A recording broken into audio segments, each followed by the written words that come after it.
असम में चुनाव प्रचार उफान पर है। इस चुनाव का असर छत्तीसगढ़ की राजनीति में भी दिख रहा है। दरअसल मुख्यमंत्री भूपेश बघेल और कांग्रेस की टीम असम में छत्तीसगढ़ फार्मूले को लेकर चुनाव प्रचार में लगी हुई है। इसी को काउंटर करने के लिए अब पूर्व सीएम रमन सिंह भी असम पहुंच गए हैं। उनके इस दौरे पर छत्तीसगढ़ कांग्रेस ने निशाना साधा है। कांग्रेस ने ट्वीट कर कहा कि रमन सिंह असम जा रहे हैं, वहां बीजेपी में काफी गुटबाजी है, उन्हें वहां प्रचार के लिए ना बुलाया जाए। वहीं मुख्यमंत्री के सलाहकार विनोद वर्मा ने भी रमन सिंह पर तंज कसा है। ट्वीट कर उन्होंने कहा, बुरी तरह से बदनाम होने के बाद हारा हुआ प्यादा छत्तीसगढ़ से आकर असम में जीतने के नुस्खे बताएगा। रमन सिंह काट की ऐसी हांडी है जिसे उतारा जा चुका है। मुख्यमंत्री बघेल ने भी रमन सिंह पर निशाना साधा। उसी प्रकार से जैसे छत्तीसगढ़ में ठगा गया था यहाँ के किसान, 2100 रुपया देंगे, 300 रुपया बोनस देंगे, आदिवासियों को नौकरी देंगे, उसी प्रकार से वहाँ भी ठगी हुई है। तो लोग ठगा हुआ महसूस कर रहे हैं। और हम लोगों ने यही कहा जो छत्तीसगढ़ में हमने किया है, जो ऋण माफ़ी की, जो 25 रुपये धान खरीदने की बात हुई थी, 4000 कोरब और तेंदुपत्ता खरीदने के बाद 400 रुपये की बिजली बिल आधा, 35 किलो चावल प्रत्येक गरीब परिवार को, ये सब जो बातें बता रहे हैं, तो लोगों को एक विश्वास जम रहा है कि जब छत्तीसगढ़ में कांग्रेस सरकार कर रही है तो यहाँ भी उसी प्रकार से लाभ आम जनता को मिलेगा। ये छत्तीसगढ़ के पूर्व सीएम रमन सिंह 4 दिनों के असम दौरे पर हैं। अगले 3 दिनों तक चुनावी सभाओं और रैली में शामिल होंगे। पूर्व मुख्यमंत्री असम में सीएम भूपेश बघेल के खिलाफ मैदान में ताल ठोकेंगे। रमन सिंह ने कहा कि वो जन घोषणा पत्र के वायदे सीएम भूपेश को याद दिलाएंगे। मुझे लगता है कि ये पूरा अभियान जिस प्रकार मुख्यमंत्री ने असम में जाके छत्तीसगढ़ की उन बातों का जिक्र किया जो वादा खिलाफी छत्तीसगढ़ में हुआ है, और उसके बड़े बड़े वहाँ पे असम में छत्तीसगढ़ मॉडल बताया, तो मैं बताऊंगा जाके कि छत्तीसगढ़ मॉडल इस 2-2.25 साल में क्या बनाया है। और जितने चुनाव में घोषणा पत्र 36 किए थे, उन घोषणा पत्र के विपरीत छत्तीसगढ़ में काम हुआ है। आज चुनाव जरूर असम में हो रहे हैं, लेकिन छत्तीसगढ़ और यहाँ के मुद्दे असम में छाएंगे, इसमें कोई दो राय नहीं है। दोनों ही दल एक दूसरे को उनके किए वादे की याद असम में दिलाते नजर आएंगे, जो अपने आप में दिलचस्प होगा। अभिषेक शुक्ल, बंसल न्यूज, रायपुर। नमस्कार, स्वागत है आपका। मैं हूं अभिषेक शुक्ल। असम में चुनाव होने जा रहे हैं, लेकिन छत्तीसगढ़ में बात हो रही है, और बात इसलिए हो रही है क्योंकि छत्तीसगढ़ की टीम भी असम में इस वक्त दो हाथ करते नजर आ रही है। जी हां, कांग्रेस की टीम पहले ही जा चुकी थी, बीजेपी का भी दल वहां पहुंचा हुआ है, मुख्यमंत्री कई दौरे वहां कर चुके हैं, चुनाव प्रचार ताबड़तोड़ कर रहे हैं। जवाब देने के लिए पूर्व मुख्यमंत्री रमन सिंह को भी अब असम भेजा गया है। वहां पर वो 2-3 दिन लगातार रहेंगे, चुनाव प्रचार करेंगे। दरअसल मुख्यमंत्री भूपेश बघेल ने असम में कहा कि छत्तीसगढ़ में जो वादे पूरे किए गए वैसा ही असम में भी कांग्रेस करेगी। तो भाजपा ने उसकी काट करने के लिए पूर्व मुख्यमंत्री रमन सिंह को वहां पर उतारा, और रमन सिंह का कहना वो जाकर वहां बताएंगे छत्तीसगढ़ में कि कौन कौन सी वादा खिलाफी हुई। तो असम में चुनाव जरूर हो रहा है, लेकिन चिर परिचित पुराने प्रतिद्वंदी आमने सामने वहां पर भी होंगे। मुख्यमंत्री और पूर्व मुख्यमंत्री असम में इस वक्त दोनों ही दौरे पर हैं और आमने सामने हैं। चर्चा आज इसी पर होगी। खास मेहमान हमारे साथ हैं, रजनीश सिंह जी हैं, भाजपा विधायक, बहुत स्वागत। विनय वर्मा जी, विनय जायसवाल जी हमारे साथ हैं, कांग्रेस से, बहुत स्वागत, कांग्रेस विधायक हैं। हमारे साथ वरिष्ठ पत्रकार ईवी मुरली जी हैं, बहुत स्वागत आपका भी। रजनीश जी, पूर्व मुख्यमंत्री रमन सिंह वहां पर गए हैं, उनका कहना है कि वो जाकर बताएंगे कि छत्तीसगढ़ में क्या हो रहा है, किस तरीके से वादा खिलाफी वहां पर हुई। क्या जो कांग्रेस की टीम वहां पर लगातार लगी हुई थी, मुख्यमंत्री का लगातार दौरा हो रहा था, उसको काउंटर करने के लिए अब वहां पर उतारा गया है उनको, और कैसे करेंगे?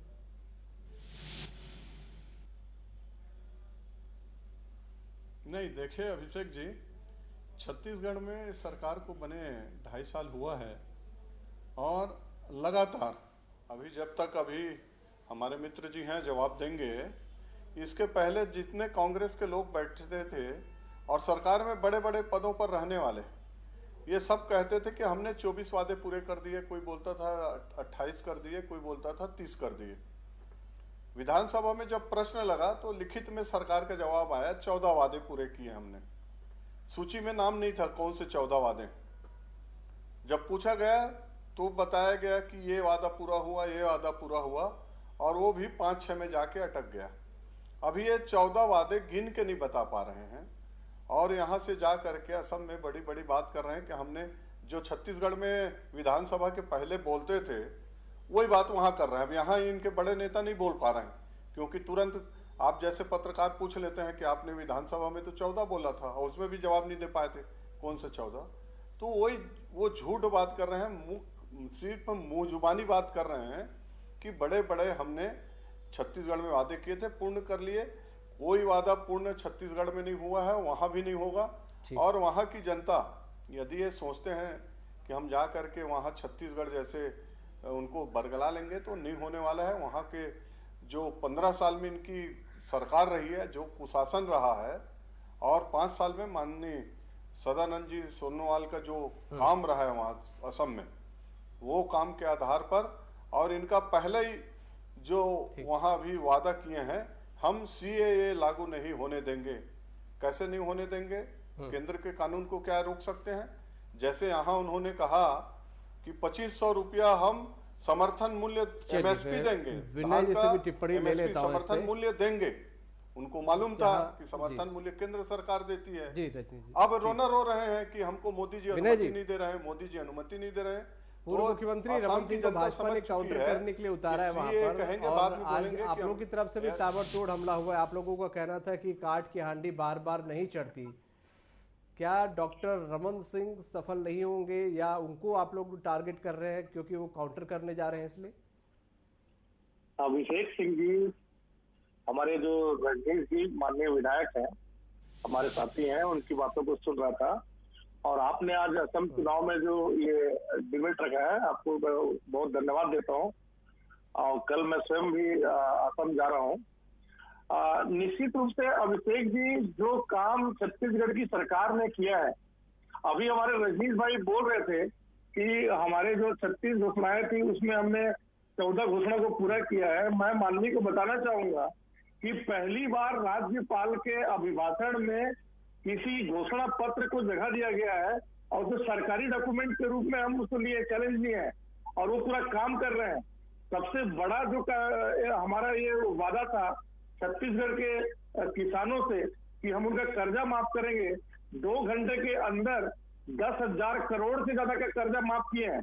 आज माननीय रमन सिंह जी को जाना पड़ रहा है असम में, जबकि वहां की जो भारतीय जनता पार्टी की जो पूरी टीम है असम की, वो चाहती नहीं है कि रमन सिंह जी आए, क्योंकि वो जानते हैं कि किस तरह से 15 साल में गबन किया गया है।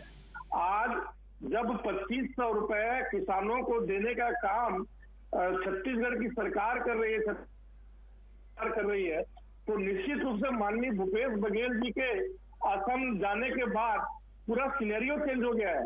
वहां ये इस बात को लोग समझ गए हैं, जो आम असमिया है और जो असम अस्मिता की जो बात आज असम के नागरिक कर रहे हैं, उनको पता है कि छत्तीसगढ़ का जो कांग्रेस का जो मुख्यमंत्री है, उसने 2.5 साल में जो कमिटमेंट किया था, किसानों के लिए जो किया था, जो हमारे युवाओं के लिए जो बात हुई थी, उन सब चीजों को हमने पूरा करके दिखाया है। हमने धरातल में काम करके दिखाया है। आज भारतीय जनता पार्टी के पास कोई विषय नहीं होता है, कोई इनके पास बात करने का कोई मुद्दा नहीं होता है। आज चौथे किस्त के रूप में जब 2500 रुपए सारे किसानों को हमने दे दिया है, तो इनके नेता प्रतिपक्ष बोलते हैं कि ये बहुत देर बाद मिला। नहीं मिला है, इतने देर बाद मिला है, विनय जी। काम नहीं आएगा। आप इस तरह की में बात बोल करते के हैं, गलत बयानी कर रहे हैं। आज अगर धान नहीं की मिला है खरीदी की बात 2500। करेंगे तो ऐतिहासिक रिकॉर्ड खरीदी जो मुरली है जी भी हमारे साथ है, सरकार में उनकी हुई भी है। टिप्पणी ले लेता हूँ, फिर आप लोगों के 2500 पास नहीं फिर मिला लौटता है। हूँ। मुरली जी, असम चुनाव में आपने देखा कांग्रेस की टीम उतरी हुई है, मुख्यमंत्री भी है, और अब वो रमन सिंह को भी उतार दिया भाजपा ने, जिनको लेकर कांग्रेस कहती रही थी कि इनको तो कहीं बुलाया नहीं जाता। मुझे लगता है कि आसाम चुनाव जिस तरीके से हो रहा है, जिस वक्त हो रहा है, कोरोना के बीच में, सारी पार्टियों का ध्यान 5 राज्यों में लगा हुआ है जहाँ जहाँ चुनाव हो रहा है। छत्तीसगढ़ से भूपेश बघेल जी वहाँ जाके ताबड़तोड़ चुनाव प्रचार कर रहे हैं। अब भारतीय जनता पार्टी ने भी अपने जो वाइस प्रेसिडेंट है, नेशनल वाइस प्रेसिडेंट है, उपाध्यक्ष जो है डॉक्टर रमन सिंह, पूर्व मुख्यमंत्री, उन्हें भी भेजा है। मुझे लगता है कि जो आसाम का जो क्लेवर है वो पूरी तरह से छत्तीसगढ़िया में बदल जाएगा कुछ ही दिनों में। वहाँ पे जिस तरह से आरोप प्रत्यारोप लग रहा है, भारतीय जनता पार्टी का ये मानना है कि कांग्रेस सरकार के 2.5 वर्ष में उन्होंने कोई वादे पूरे नहीं किए हैं, जबकि कांग्रेस का ये कहना है कि हमने पूरे वादे पूरे किए, जो अब कुल मिला के 14 वादों पर आकर अटक गया है। और उनका कहना है कि आने वाले समय में वो भी वादे पूरे हो जाएंगे। ये तो बात सही है कि 2.5 साल में भूपेश बघेल ने काफ़ी कुछ वादों उन्होंने पूरा किया है। कर्ज माफ़ी का है, बिजली का जो आधा करने की जो बातें हैं, उन्होंने बहुत कुछ अच्छा काम किया, ऐसा नहीं कह सकते कि काम नहीं किया है। भारतीय जनता पार्टी को भूपेश बघेल को काउंटर करने के लिए ये एक शायद एक पॉलिटिकल टूल है कि वहाँ जाके वो ये कहे कि भाई उन्होंने छत्तीसगढ़ में कोई काम नहीं किया, वादा खिलाफी किया है। भारतीय जनता पार्टी को काउंटर करने के लिए छत्तीसगढ़ में उनका जो 15 साल का जो राज था उसको कांग्रेस उजागर कर रही है कि ये करप्शन भरा राज्य उनका गवर्नेंस था। तो इस तरह का एक पॉलिटिकल वार शुरू हुआ है आसाम चुनाव में भी। तो छत्तीसगढ़ के असेंबली चुनाव के बाद अब मुझे लगता है कि ये आसाम में भी पहुंच गया है ये जो लड़ाई है। आने वाले समय में हो सकता है कि बंगाल में भी जाए दोनों नेता, वहां पर भी इस तरह के आरोप प्रत्यारोप का आपको आवाज सुनाई देगा। रजनीश जी, अभी तक असम से पहले कहीं चुनाव प्रचार के लिए रमन सिंह जी को भेजा नहीं जाता रहा था। ये बात कांग्रेस भी बार बार टॉन्ट के तौर पर आप लोग को कसती रही थी। अब भेजा जा रहा है असम चुनाव में। सीएम भूपेश बघेल और उनकी टीम लगातार वहां चुनाव प्रचार कर रही है, वादा कर रही है कि छत्तीसगढ़ जैसे घोषणा पत्र वहां पर भी लाया जाएगा, वादा पूरा किया जाएगा। क्या आप लोगों को लग रहा है कि वहां पर भूपेश बघेल फैक्टर कुछ प्रभावी हो रहा है, जिसको अब काउंटर करने के लिए रमन सिंह को ही उतारना पड़ेगा?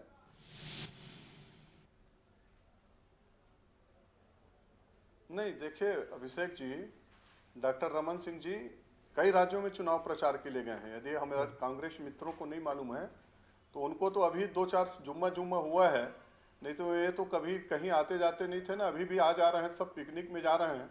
हमारे विनय भाई जैसा कल जा रहे हैं, उनको शुभकामनाएं हैं, बढ़िया असम से चाय बागान घूम के आए।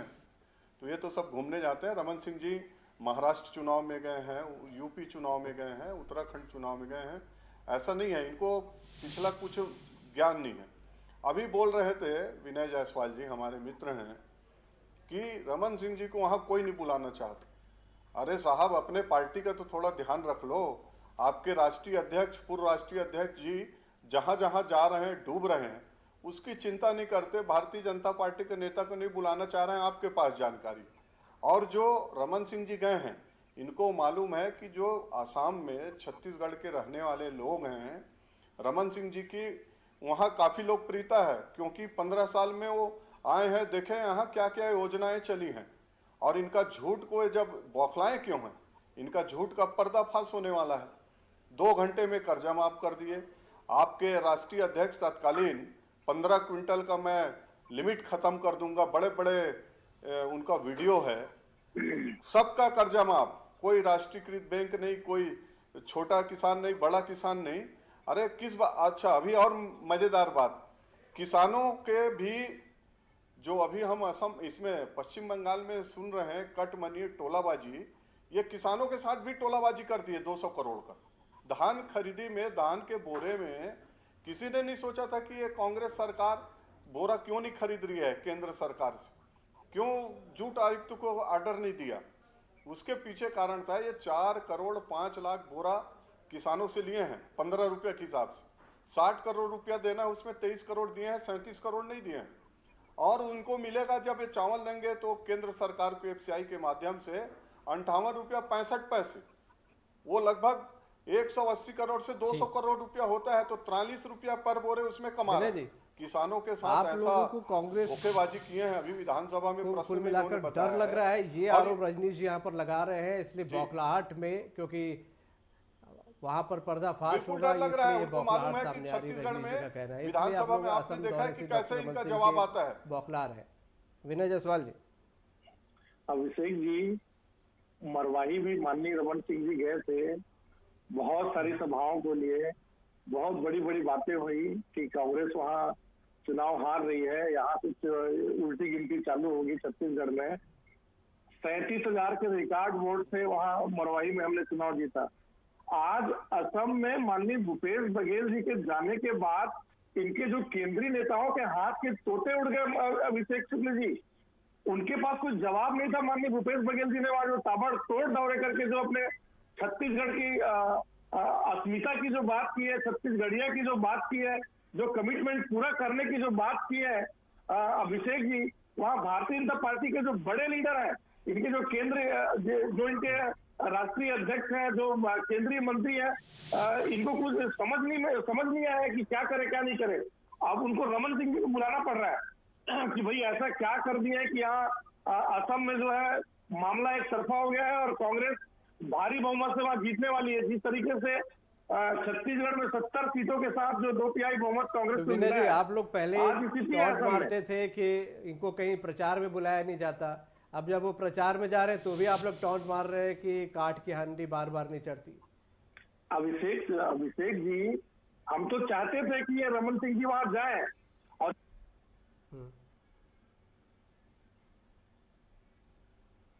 अभिषेक जी, मैं आपको बताना चाहूंगा कि जो 5 कमिटमेंट कांग्रेस ने किया है, आज जो आम असमिया है उस 5 कमिटमेंट के साथ में वो टी वर्कर को 365 रुपए देने की बात हो, या प्रत्येक गृहिणी को 2,000 रुपए देने की बात हो, या सीए लागू नहीं करने की बात हो, या 5 लाख नौकरी देने की बात की गई हो। माननीय प्रियंका गांधी का अगर आप उद्बोधन सुने होंगे तो उन्होंने कहा कि हम जैसे कोई फेक बात नहीं कहेंगे, जैसा कि देश के प्रधानमंत्री बोलते हैं कि हम हर साल 2 करोड़ लोगों को नौकरी देंगे और ऐसा करेंगे वैसा करेंगे। उन्होंने बोला कि हम जो चीज कर सकते हैं उस चीज का कमिटमेंट करेंगे। पिछले बार जो सर्वानंद सोनोवाल में क्या बोल के गए थे आपके राष्ट्रीय अध्यक्ष डॉक्टर साहब? डॉक्टर साहब, माननीय रजनीश जी, अरे आपके यहाँ राष्ट्रीय अध्यक्ष तत्कालीन क्या बोल के गए थे? इस तरह से जो सर्वानंद वीडियो चला के दिखाऊं अभी, सबको आनंद देने वाला उनका आपके नाम है। राष्ट्रीय अध्यक्ष तत्कालीन का वीडियो चलाऊं? आज अगर असम में देखेंगे तो पूरी सिंडिकेट सरकार चल रही है। ये लोग डॉक्टर गौ माता की साहब, बात करते हैं तो आपके अभी राष्ट्रीय जो अध्यक्ष जी तस्करी जो है गंगा वो जल के असम में हो कसम रहा खा है। के क्या क्या आपको वादे बताना किए थे चाहूंगा, बताऊं? कोयले की पूरा माफिया है वहाँ, टी माफिया है। आज पूरा जो असम है केवल सिंडिकेट की सरकार बन के रह गई है। आज वहाँ आम असमिया जो है माननीय भूपेश बघेल जी के बातों को समझ रही है। आप और मैं रजनीश आपको जी मान बताना रहे हैं चाहता हूं कि कि एक जो बार फिर से 2 मई को जो रिजल्ट असम जब आएगा, चुनाव वो में रजनीश जी छत्तीसगढ़ के में 2 बड़े चेहरों आप की देखिएगा। प्रतिष्ठा विश्वसनीयता दांव पर है। रजनीश जी, देखिए अभिषेक जी, छत्तीसगढ़ के लोग काफी संख्या में असम में रहते हैं और हम लोग सिर्फ अभी ये 2021 के चुनाव में नहीं गए हैं। हम लोग 2016 के चुनाव में भी छत्तीसगढ़ के लोग वहां गए थे और हम लोग का जो भारतीय जनता पार्टी का संगठन है, राष्ट्रीय स्तर पर, प्रदेश स्तर पर चुनाव वाले राज्यों में कुछ निश्चित कार्यकर्ताओं को अलग अलग राज्यों में जवाबदारी दी जाती है। हम लोग का रूटीन में रहता है और वहां जाकर के हम लोग अच्छे से अच्छे परफॉर्मेंस कैसे कर सके, इसलिए पार्टी के सहयोगी के रूप में काम करते हैं। इस बार इनको कांग्रेस के साथ दिक्कत यह है कि इनके पास कोई नेता नहीं है। अब एक नेता है छत्तीसगढ़ में, तो उसको कर रहे हैं, अच्छी बात है, हम उसमें कोई दिक्कत नहीं है, जाना भी चाहिए। हमने अभी बिहार में देखा है, गए थे माननीय मुख्यमंत्री जी यहाँ के, पर आप लोगों के पास तो बहुत सारे नेता हैं, फिर आप लोग मंत्री लोग को गुजरात का भी अभी निकाय चुनाव में दायित्व तो मिला एक था। नेता से इतना क्यों डर गए आपके पूरे केंद्र के मंत्री और पूरे सब सारे प्रधानमंत्री से लेके पूरे अमित शाह जी से लेके सारे आपके, क्यों इतना केंद्र डर के गए भाई? मंत्री सुन लीजिए डॉक्टर क्यों साहब, डर गए? भारतीय जनता पार्टी में सुन लीजिए डॉक्टर साहब, भारतीय जनता पार्टी में हमारा पंच का चुनाव लड़ता है तो विधायक सांसद प्रचार में जाते हैं। हम लोग संगठन के लोग हैं, डरते नहीं है, शुरू से हम लोग का रहा है। और इसलिए आप यदि चाहते हैं कि छत्तीसगढ़ के जाने से वहां हो रही है तो आप भ्रम में हैं। जाइए, पिकनिक मनाइए। बिहार में गए थे, गुजरात में गए थे, वैसी पिकनिक मना के रिजल्ट के दिन वापस आइए। फिर यहाँ तो काम सब समझ गए। छत्तीसगढ़ के 2 बड़े चेहरे मैदान में हैं। क्या महाराज फिर से इनका मैजिक दांव पर है? जबान में खर्च करते रहिए, बाकी छत्तीसगढ़ की जनता समझ चुकी है। असम में चुनाव हो रहा है और छत्तीसगढ़ के 2 प्रबल नेता है वहां पर आमने सामने हैं। ये तो आसाम का जो पॉलिटिकल सिचुएशन है वो छत्तीसगढ़ से लगभग अलग है। वहाँ का political, geographical, social status, social situation भी अलग है हमसे। बहुत कुछ, काफ़ी कुछ अलग है। और पॉलिटिकल सिचुएशन तो आप पिछले 5 साल से भारतीय जनता पार्टी की सरकार है वहाँ पे, तो मुझे लगता है कि 2 नेता यहाँ से जो गया है वो चुनाव प्रचार करे, बहुत अच्छी बात है। लेकिन आसाम का जो चुनाव प्रचार है उसका जो नतीजा जो भी होगा वो बैक होम छत्तीसगढ़ में उसका रिफ्लेक्शंस आपको जरूर दिखेंगे। यदि भारतीय जनता पार्टी जीतती है तो ये जो जीत है माननीय डॉक्टर रमन सिंह के प्रचार के लिए दिया जाएगा। यदि उल्टा होता है, कांग्रेस जीतती है, तो उसमें भूपेश बघेल का भी भूपेश बघेल का सिरमौर दिया जाएगा। ये होने वाली बात है। लेकिन अभी देखना ये है कि आसाम की जनता किसको वोट देती है, आसाम की जनता का झुकाव क्या है, उनका प्रॉब्लम्स क्या है, उनको किस तरह से क्या क्या, क्योंकि आसाम एक ऐसा स्टेट है जहाँ पे अल्ट्रा जो लेफ्ट विंग एक्सट्रीमिज्म है या सेपरेटिज्म है वो बहुत ज़्यादा था। उसको बहुत समय से उसको काफ़ी कंटेन किया है। तो ये देखना ज़रूरी है कि भारतीय जनता पार्टी को या कांग्रेस के जो नेता है वहाँ जो गया है तो किस तरह से लोग इलेक्शन में वोट डालता है, ये रुक कर हमें देखना होगा। और क्या नतीजा निकलता है उसके बाद ही कुछ कहना मुमकिन हो पाएगा। बिल्कुल, चलिए, बहुत शुक्रिया आप सभी का हमारे साथ इस चर्चा में शामिल होने के लिए। असम चुनाव छत्तीसगढ़ में भी बड़े चर्चा में है, बड़ी दिलचस्पी से लोग देख रहे हैं, क्योंकि छत्तीसगढ़ के दिग्गज वहाँ पर मौजूद हैं, प्रचार प्रसार कर रहे हैं। विनय जी, आपको भी शुभकामनाएं, आप भी वहाँ पर जा रहे हैं, कोशिश करेंगे आप वहाँ जाएं तो हम वहाँ से भी आपको जोड़े और क्या ग्राउंड में इस वक्त हालात है जानने की कोशिश करेंगे। तो असम चुनाव है, छत्तीसगढ़ के दिग्गज सीएम, एक्स सीएम मैदान में उतर चुके हैं। छत्तीसगढ़ की चर्चा वहाँ पर चुनाव प्रचार में हो रही है, इसलिए छत्तीसगढ़ियों की भी दिलचस्पी इस चुनाव में बढ़ गई है। और नतीजे जो आएंगे वो वाकई असम के साथ साथ छत्तीसगढ़ में भी दिलचस्पी बढ़ाएंगे और चर्चा का विषय रहेंगे। आज का मुद्दा में इतने। नमस्कार।